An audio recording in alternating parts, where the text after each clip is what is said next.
क्या आपने कभी सोचा है कि मार्केट अचानक ऊपर जाते-जाते क्यों रुक जाता है? क्यों कई बार आप सही समय पर एग्ज़िट नहीं कर पाते और मुनाफ़ा आपके हाथ से निकल जाता है? और क्या आपने यह नोटिस किया है कि हर बड़ी ट्रेंड रिवर्सल से पहले कुछ खास कैंडल्स हमेशा एक जैसी ही दिखती हैं? अगर आपका जवाब हाँ है, तो आज का यह वीडियो आपके बहुत काम आने वाला है। Hi, I am Kumar Vishal. I am stock market educator and BTech in computer science. I also had worked as a government employee in Ministry of Consumer Affairs. I help traders and investors understand market psychology and technical patterns in a simple and practical way. In today's video, I am going to explain one of the most reliable candlestick patterns that signals a strong trend reversal, the evening star candlestick pattern. दोस्तों, evening star को समझना मतलब ये जानना है कि buyers कब हार मान रहे हैं और सेलर कब पूरी ताकत से मार्केट में उतर रहे हैं। ये पैटर्न आपको टॉप से पहले ही ट्रेंड रुकने का संकेत दे सकता है, लेकिन दिक्कत यह है कि ज्यादातर लोग इसे सही तरीके से पढ़ नहीं पाते। अगर आप इस पैटर्न को सही तरीके से समझ लेते हैं और आप दूसरों की तरह देर से नहीं बल्कि सही समय पर अपनी पोजीशन बंद कर सकते हैं या शॉर्ट पोजीशन लेकर अच्छा मुनाफा कमा सकते हैं, तो यह वीडियो बहुत ही काम आएगा आपके। आज मैं आपको स्टेप बाय स्टेप बताऊंगा इवनिंग स्टार कैसे और क्यों बनता है, खरीदने और बेचने वालों की साइकोलॉजी इस पैटर्न में कैसे दिखती है और आप इसके इस्तेमाल से बड़े बड़े ट्रेंड रिवर्सल से पहले ही ट्रेंड को कैसे पढ़ सकते हैं। वीडियो को ध्यान से देखिएगा, क्योंकि अगर आपने यह सीख लिया तो अगली बार ट्रेंड बदलने से पहले ही आप सही फैसला ले पाएंगे। तो चलिए शुरू करते हैं इवनिंग स्टार कैंडलस्टिक पैटर्न। आज हम लोग बात करने वाले हैं इवनिंग स्टार कैंडल के बारे में।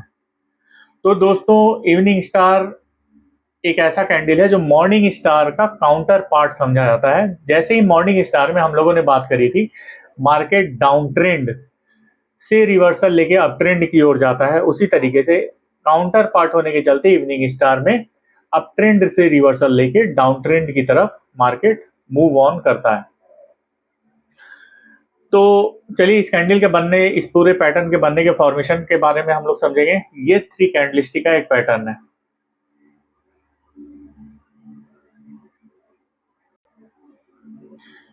यदि मार्केट अपसाइड मूव किया होगा तो ऑब्वियसली कोई एक ग्रीन कैंडल का फॉर्मेशन हुआ होगा।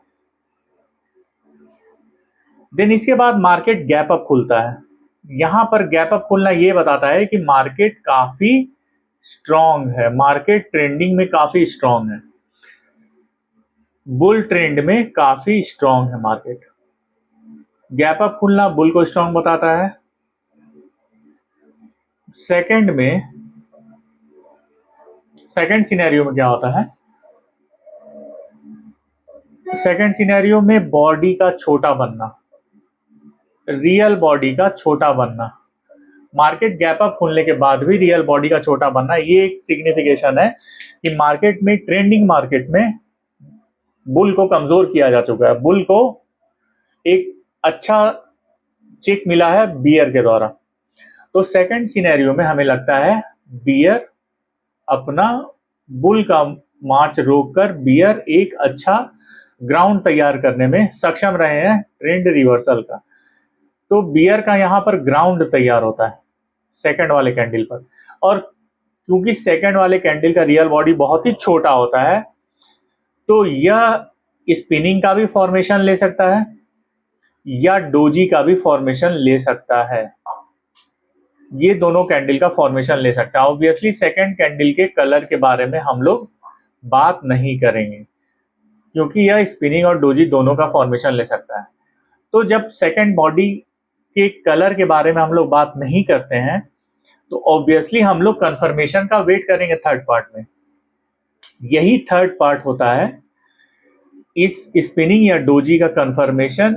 ये थर्ड कैंडल बियर कैंडल होता है और ये फर्स्ट कैंडल में घुस जाता है।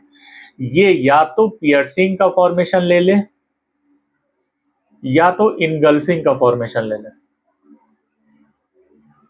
ये दोनों ही फॉर्मेशन ले सकता है, पियर्सिंग का भी, इनगल्फिंग का भी। ऐसे सिनेरियो में थर्ड कैंडल रेड कैंडल बन सकता है। ओके, तो ये पूरा पैटर्न थर्ड वाले सिनेरियो में हमें कंफर्मेशन मिल जाता है और बियर जो यहाँ पर ग्राउंड तैयार कर रहे थे वो अब काफी स्ट्रांग हो जाते हैं और यहाँ से बियर मूव आ जाता है कंफर्मेशन के साथ। तो ये इवनिंग स्टार कैंडल के बनने के फॉर्मेशन के प्रोसेस को मैं आपको समझाया हूं। अब कुछ कुछ बातें हैं जो मैं आपको और एक्स्ट्रा बता रहा हूं। इवनिंग स्टार क्योंकि अप ट्रेंड में बनता है, इसीलिए यहां पर हम लोग रेजिस्टेंस पॉइंट की बात करते हैं। रेजिस्टेंस की बात, जैसे मॉर्निंग स्टार हमारा डाउन ट्रेंड में बना था तो हम लोगों ने सपोर्ट की बात की थी, उसी तरीके से इवनिंग स्टार में रेजिस्टेंस की बात हम लोग करेंगे। मार्केट अपने रेजिस्टेंस पर यदि स्पिनिंग या डोजी का फॉर्मेशन बनाता दिखता है तो ये बहुत ही अच्छा संकेत है, आप आगे या पीछे वाली कैंडल को जरूर देखें। ये एक स्टार के फॉर्मेशन के बारे में बात कर सकता है। दूसरा सिनेरियो है एसएल। हम लोग सेकेंड कैंडल के हाई पर लगाते हैं। ओके, ये सब कुछ कुछ बातें हैं जो आपको ध्यान में रखनी है।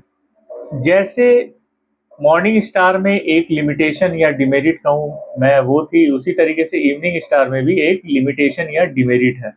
वो लिमिटेशन क्या है? वो लिमिटेशन है कि थर्ड कैंडल यदि बहुत बड़ा बन जाए तो हमारा मूव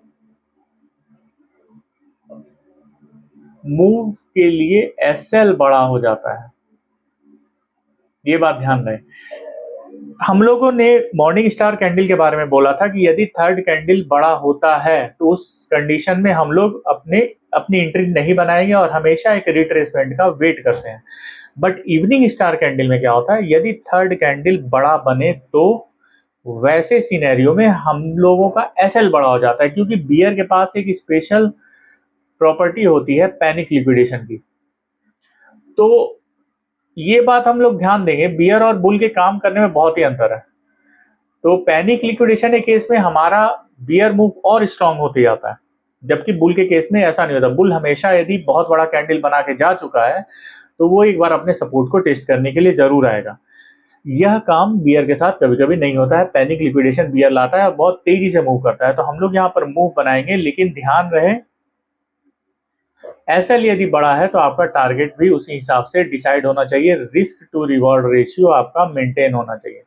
यदि रिस्क टू रिवॉर्ड रेशियो 1 से कम है तो आप एंट्री नहीं बनाएंगे, ये बात का ध्यान रखेंगे। आपका रिवॉर्ड यदि 1 से कम है तो आप एंट्री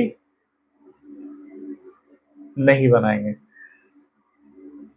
ये बात का विशेष ध्यान रखेंगे। हम लोग रिस्क और रिवॉर्ड को बहुत ही ध्यान से समझेंगे और उसी के हिसाब से हम इवनिंग स्टार में अपना पोजीशन बनाते हैं। उसी के हिसाब से रिवॉर्ड भी हम देखते हैं। यदि आपका रिस्क बड़ा होगा तो रिवॉर्ड भी एटलीस्ट 1:1 के रेशियो में मेंटेन होना चाहिए। यदि आपका रिस्क बड़ा है, रिस्क 1 का है और रिवॉर्ड 0.5 का है, तो ये रिवॉर्ड रिस्क के बनिस्बत नहीं चलेगा, तो यहाँ पर एंट्री हम नहीं बनाएंगे, ये बात का ध्यान रखेंगे। तो चलिए कुछ कुछ समराइज करते हैं हम लोग। समरी में पॉइंट टू बी रिमेंबर्ड मैं लिख देता हूं। यह पॉइंट टू बी रिमेंबर्ड है, सबसे पहले रेजिस्टेंस लाइन को हम लोग बहुत ध्यान से देखेंगे। उस रेजिस्टेंस लाइन पर यदि कोई स्टार का फॉर्मेशन होता हुआ दिख रहा है तो फिर हम लोग इसको कैटेगराइज करेंगे। दूसरा एसएल हम लोग सेकंड कैंडल के हाई पर रखते हैं। ओके, तीसरा पॉइंट है हम लोगों को वॉल्यूम ध्यान में रखना है। यदि तीसरे दिन का वॉल्यूम ग्रेटर है volume on the first day तो ये एक बहुत ही अच्छा संकेत है, आपका डाउन ट्रेंड बहुत स्ट्रांग होने वाला है। इसके बाद इवनिंग स्टार मार्केट में बनते हुए हम लोग देखना चाहते हैं। चलिए मार्केट में कैसे ये बनता है, कैसे इंप्लीकेट करता है मार्केट को, ये कुछ कुछ बातें विशेष ध्यान देंगे। हाँ, एक बात मैं आपको और बता दूं, हम लोग रेजिस्टेंस या सपोर्ट लाइन अलग अलग से नहीं बोलेंगे, हम लोग नॉर्मल एसआर लाइन का आगे की वीडियो में यूज करेंगे। अब वो आप मार्केट के मूवमेंट और चेंज ऑफ पोलैरिटी के हिसाब से आप समझ सकते हैं कि मैं सपोर्ट की बात कर रहा हूं या रेजिस्टेंस की बात कर रहा हूं। जैसे मैं मार्केट यदि अपसाइड मूव कर रहा है तो ऑब्वियसली मैं रेजिस्टेंस के बारे में बात कर रहा हूँ। ऑब्वियस मैं लिखूंगा एसआर लाइन, आपको समझ आना है कि मैं रेजिस्टेंस के बारे में बात कर रहा हूँ। Market down side down trend में रहेगा तो ऑब्वियसली मैं सपोर्ट के बारे में बात कर रहा हूँ। आपको मार्केट के मूवमेंट के हिसाब से अब रेजिस्टेंस लाइन और सपोर्ट लाइन न लिखकर मैं एसआर लाइन एक होल फ्रेम में यूज करूंगा। तो चलिए मार्केट की तरफ मूव ऑन करते हैं, देखते हैं ये कैसा बनता दिखाई देता है, मार्केट कैसे इसको रिस्पॉन्ड करता है। ये क्रूड का चार्ट है डेली टाइम फ्रेम पर। तो यहां पर आप देख पा रहे होंगे यह एक इवनिंग स्टार का फॉर्मेशन है जहां पर एक ग्रीन कैंडल बहुत ही एक्सटेंडेड बना है। इसके बाद एक स्पिनिंग कैंडल का फॉर्मेशन हुआ और स्पिनिंग कैंडल का कंफर्मेशन डाउन साइड में। ये तीनों कैंडल का पैटर्न बहुत ही अच्छा इवनिंग स्टार का फॉर्मेशन लेता हुआ दिख रहा है। और इवनिंग स्टार के बारे में मैं बात करूं, एक आध एग्जांपल आपको और दिखाऊं तो